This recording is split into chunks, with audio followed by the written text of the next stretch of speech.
종들은 자기 상전들에게 범사에 순종하여 기쁘게 하고 거슬러 말하지 말며 훔치지 말고 오히려 모든 참된 신실성을 나타내게 하라. 이는 범사에 우리 구주 하나님의 교훈을 빛나게 하려 함이라. 모든 사람에게 구원을 주시는 하나님의 은혜가 나타나 우리를 양육하시되 경건하지 않은 것과 이 세상 정욕을 다 버리고 신중함과 의로움과 경건함으로 이 세상에 살고 복스러운 소망과 우리의 크신 하나님 구주 예수 그리스도의 영광이 나타나심을 기다리게 하셨으니 그가 우리를 대신하여 자신을 주심은 모든 불법에서 우리를 속량하시고 우리를 깨끗하게 하사 선한 일을 열심히 하는 자기 백성이 되게 하려 하심이라. 너는 이것을 말하고 권면하며 모든 권위로 책망하여 누구에게서든지 업신여김을 받지 말라.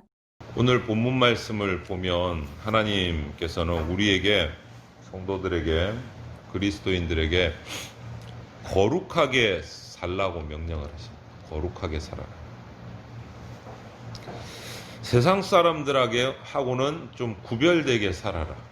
이렇게 말씀하십니다.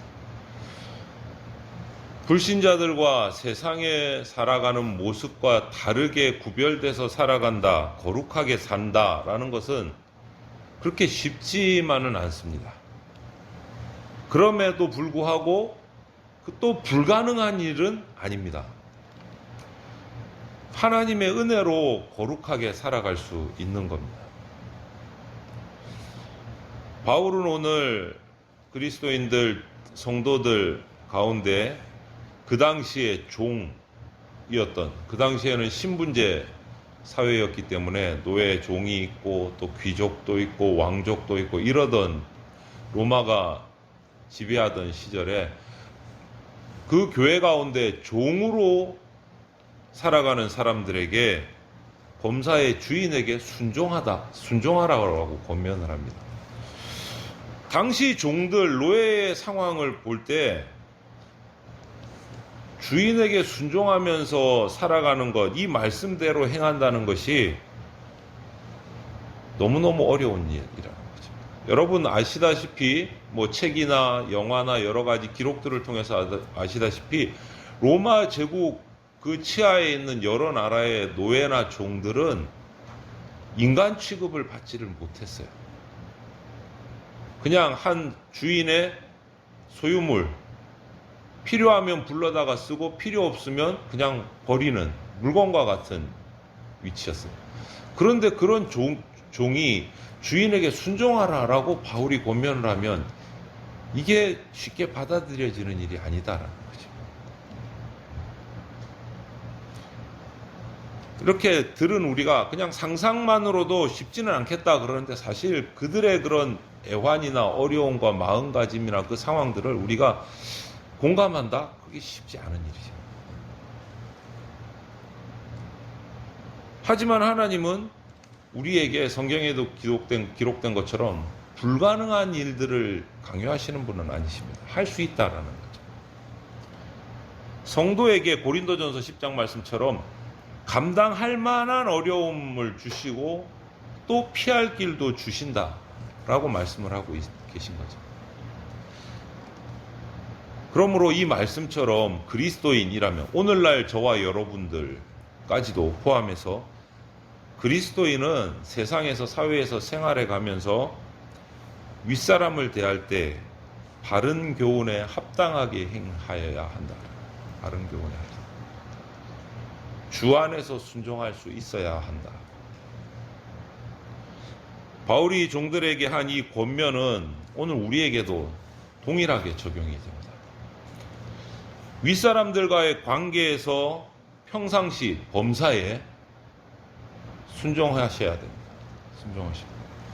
보지 않더라도 그들이 상사가 보지 않더라도 항상 성실하게 자신의 업무를 감당해야 하고 업무 시간에 태만해서는 안 된다는 거죠. 거룩한 삶이 쉽지는 않겠지만 결코 불가능한 것도 아니다라는 거죠.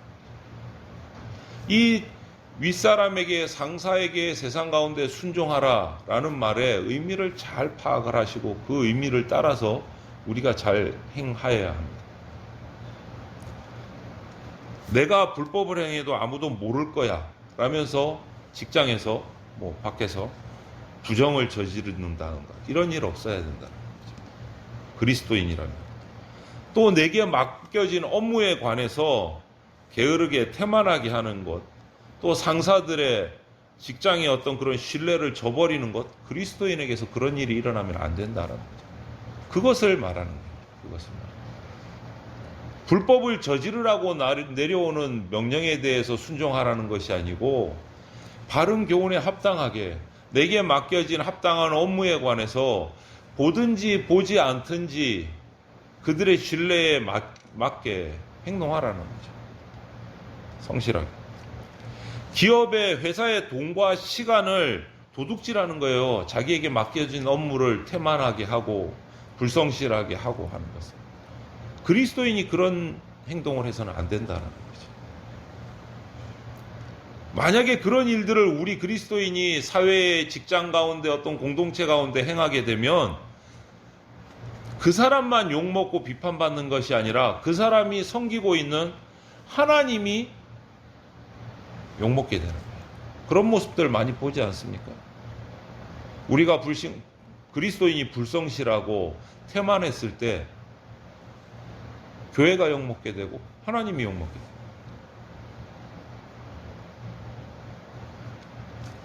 반대로 오늘 바울의 이 권면처럼 그리스도인의 거룩한 삶이 제대로 이루어지면 교회 밖에 사람들, 아직 믿음이 없는 사람들, 그들과의 관계 속에서 빛이 나는 거예요. 그 사람도 빛이 나지만 하나님이 영광이 드러나는 거죠. 특별히 어려운 관계일 수 있는 어떤 유의 상사와의 관계에서 태도나 이런 것에서 성실함이 드러날 때 하나님의 뜻이, 하나님의 영광이 나타난다. 바른 교훈에 합당한 신실한 말, 행동을 할 때 이 어두운 세상에 빛의 자녀라는 것이 드러난다는 거죠. 저 친구는 일을 맡기면 그 다음 안 돌아봐도 돼. 그 정도의 신뢰가 쌓일 정도가 돼. 왜? 저 친구 교회 다니는 친구거든. 내가 교회는 안 다니지만 저 친구를 볼 때 믿을 수 있어. 이런 평가가 나와야 된다. 이런 평가. 아무리 어려운 상황, 인간관계 속에서도 그리스도인 된 우리가 거룩하게 살 때, 와, 하나님의 말씀이 진짜구나. 사람들이 알게 되는 거야. 아, 교회에 나가는 사람은 믿어도 되는구나. 진국이네. 이런 결과가 나와야 된다.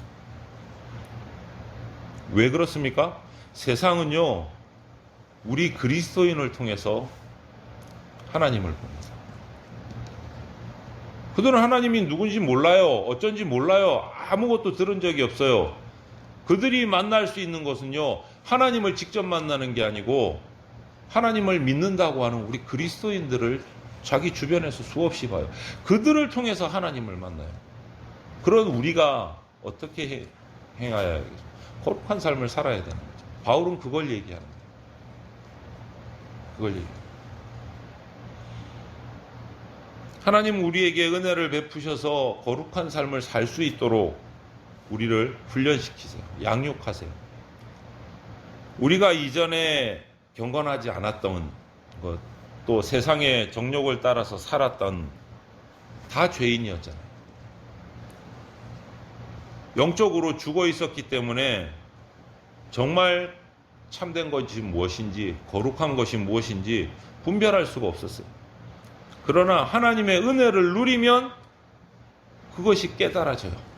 새 생명을 얻고 나면 어떻게 사는 것이 거룩한 삶인지, 어떻게 살아가는 것이 영적으로 살아있는 삶인지, 생명력이 있는 삶인지 내가 느껴진다. 이것이 하나님의 은혜다라는 거죠. 우리 힘으로는 안 돼요. 내 힘으로 거룩하게 살아봐야지. 내 힘으로 상사들에게 순종하면서 한번 하나님의 영광을 드러내 봐야지 될 것 같죠. 결정적인 순간에 내 본성이 드러나요. 죄인된 본성. 그런 우리들에게 택하셔서 은혜를 베푸셔서 바른 교훈에 합당한 거룩한 삶을 살 수 있도록 해주시는 것이 하나님의 은혜예요. 우리 힘으로는 안 돼요. 우리 인간의 힘으로는. 하나님이 은혜로 우리를 이끌어 가셔서 우리가 거룩하게 살아지는 거예요. 하나님의 자녀가 되면 죄를 깨닫게 해주십니다. 말씀이 들어가면 이것이 죄구나라는 걸 깨닫게 돼요. 그리고 이것은 정말 경건한 삶이구나, 그것을 알게 돼요. 분별력이 생겨요. 영적인 분별력이. 그래서 하나님의 은혜 가운데서 불법은 버리고 거룩한 일을 살 수 있게 됩니다. 바울의 권면처럼 거룩한 삶을 살아라, 내 힘으로, 아니요, 그게 아니에요. 우리 힘으로는 죄인이 무슨 거룩한 삶을 살 수 있어요. 자기의 판단 자체가 악한데 하나님의 은혜를 받을 때 거룩한 삶이 가능해져요. 거룩하게 살아가는 건 목사님 불가능해요. 한번 살아보세요. 불가능한 거 인정합니다. 인간의 힘으로는.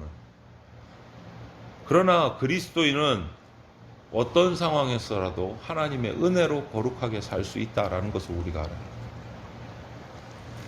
하나님의 은혜는 성도가 거룩한 삶을 살도록 하는 원동력이에요. 원동력. 그래서 우리는 스스로 내 힘으로 내가 뭔가 거룩하게 살아봐야지, 하나님 앞에 영광 돌리는 삶을 살아봐야지 포기해야 돼요. 내려놓으셔야 돼요. 꿈을 접으세요. 우리 힘 갖고는요, 거룩하게 살 수가 없어요. 대신 하나님의 은혜에 기대야 돼요. 하나님의 은혜를 정말 간절히 구해야 돼요. 그 은혜 가운데 들어갈 때 거룩한 나라를 소망하게 되고 거룩한 삶을 살게 되고 그렇게 살 수 있는 거예요.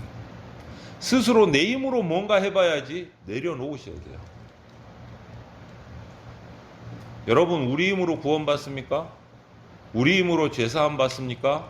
그렇게 돼서 우리가 우리 힘으로 거룩한 삶을 살 수 있을 것 같습니까? 아니요. 하나님의 은혜 아니면 단 한순간도 우리가 그렇게 살아갈 수가 없습니다.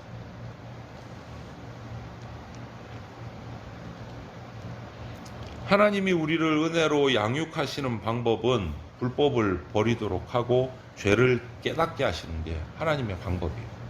우리를 키우시는 방법, 양육하시는 방법, 죄를 깨닫게 하는 것. 이렇게 깨닫게 했을 때 우리가 할 수 있는 행동이, 반응이 중요해요. 말씀을 통해서 은혜를 베푸셔서 우리가 무엇이 죄인지 깨닫게 했을 때 그때 반응, 하나님 깨닫게 했는데 나는 그대로 살래요, 이런 반응이 사라져요. 깨닫게 해주셨을 때 뭐 해야 됩니까? 회개하고 하나님께로 돌아서야 돼요. 그게 우리 올바른 반응이에요. 그것부터 거룩한 삶이 시작되는 거예요. 하나님이 내 죄를 깨닫게 하셨을 때 회개하고 하나님께로 돌아서는 것, 그게 거룩한 삶의 첫걸음이에요. 회개하고 하나님께로 돌아서는 것. 사람들은 우리 그리스도인들이 불법을 행하는 모습을 보면 욕하기도 하지만 이렇게 얘기하는 분들도 있어요. 지도 사람인데 어쩔 수 없지 뭐. 똑같이 취급을 해버려요. 믿는 자나 믿지 않는 자나. 뭐 자기도 사람인데 뭐 어떡할 거야. 먹고 살려면, 뭐 입에 풀칠하려면. 이렇게 얘기해버려요. 여러분 기분 좋으세요? 위로가 되세요? 그런 말들이? 내가 진짜 그리스도인이라면 그런 말 들으면 정말 기분 나쁘고 마음이 상해야 돼요. 내가 그런 그리스도인인 내가 세상 사람으로부터 그런 평가 받는다는 것은 하나님이 욕먹는다는 거예요. 지가 뭐 교회 다니면 뭐해, 똑같이. 기분 엄청 나빠야 돼요, 여러분. 눈물이 날 정도로 나빠야 돼요. 그런 말 들으면. 그러지 뭐 헤헤 하고 웃고 돌아서는 거는요, 상상이 안 돼요.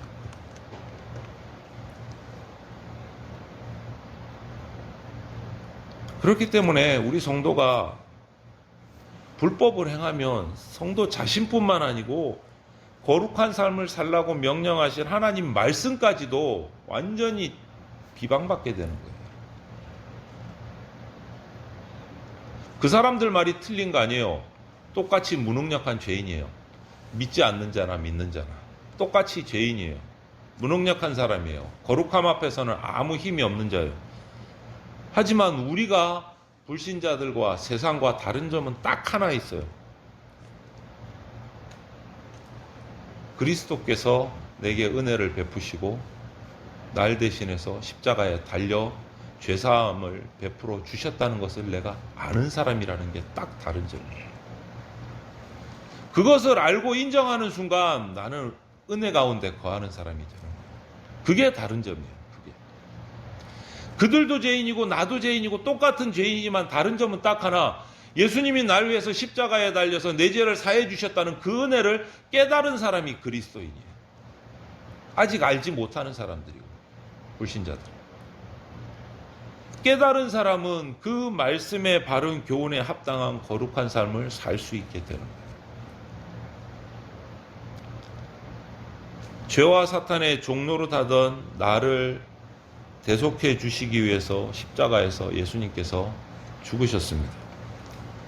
그것을 깨닫는 순간 나는 예수 그리스도의 특별한 소유가 된 사람이에요. 하나님 나라의 백성이 된 사람이에요. 그런 예수님의 희생적인 은혜를 알 때 주님이 원하시는 거룩한 삶을 살 수 있게 되는 거예요. 그게 세상 사람과 다른 유일한 차이점이에요. 유일한 차이점. 그래서 세상의 불신자들을 비하할 필요도 없고 조롱할 필요도 없어요. 똑같이 죄인인데 뭐 그 나물에 그 밥인데 뭘 서로 깔보고 이러겠어요. 내가 아는 것은 예수님의 은혜를 한 가지 더 알게 되었다. 그것을 그들에게도 전할 필요가 있다. 그것이 거룩한 삶을 살 수 있는 원동력이라는 거예요. 더 이상 죄의 종노릇하지 않을 수 있는 거예요.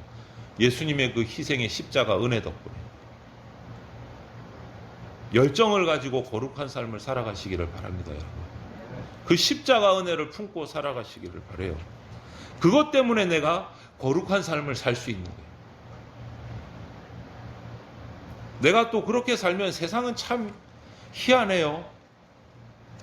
내가 그리스도인이라는 걸 아는 불신자들은 내가 그리스도인답지 못하게 불법을 행하면 욕해요. 교회 다니면서. 근데 내가 그리스도인답게 세상과 명과 다르게 구별되게 거룩하게 살면 또 깔보고 조롱해요. 이렇게 해도 욕먹고 저렇게 해도 욕먹고 어떡하라는 거야. 여러분 그럴 때 어떻게 하십니까? 야, 남들 다 그렇게 사는데 너라고 별거냐, 똑같이 살아야지, 이런단 말이에요. 또 그렇게 안 살면 교회 다니는 게 또 저러지, 이런단 말이에요. 어떻게 반응하세요, 여러분? 우리가 어떻게 행해야 돼요? 그런 세상 앞에서 단순해요. 계속 거룩하게 사세요.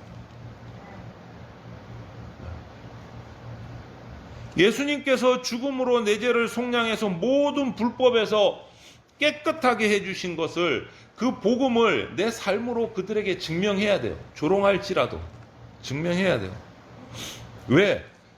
저와 여러분들의 그런 거룩한 삶이, 하나님의 말씀인 복음이 진짜다, 진리다라는 것을 입증하는 유일한 도구예요. 수단이에요. 내 삶이. 거룩한 삶으로 그 사람들의 무지함을 깨닫게 해줘야 되고 그 사람들의 악함을 깨닫게 해줘야 돼요. 우리에게 조롱하지만 마음은 깨달아요.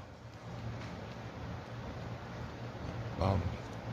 이것을 위해서 성경 말씀에 나왔듯이 의의 무기로 내 자신을 하나님께 드려야 돼요.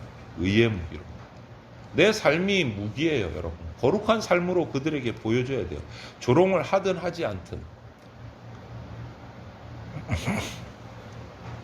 성도 여러분, 우리 이미 불법으로부터 깨끗하게 되는 하나님의 은혜를 받은 사람들입니다. 그리고 나서 하나님으로부터 그 은혜를 가지고 거룩하게 살아라 라는 명령을 받은 사람들이고, 지금도 그 명령을 받고 있어요. 저와 여러분들. 그 예수 그리스도의 죄사함, 속량의 능력을, 그 은혜로 바른 교훈에 합당한 삶을 이 땅 가운데 보이시기를 바랍니다. 가족들에게 보이고, 직장이 있으면 직장의 상사나 지체들에게 거룩한 삶의 모습을 보여서 이 썩어져가고 부패하고 어두운 세상에서 우리에게 맡기신 사명, 무슨 사명이죠? 소금과 빛의 사명을 완수하는, 하나님이 원하시는 하늘에 속한 백성 되시기를 주님의 이름으로 축원을 드립니다.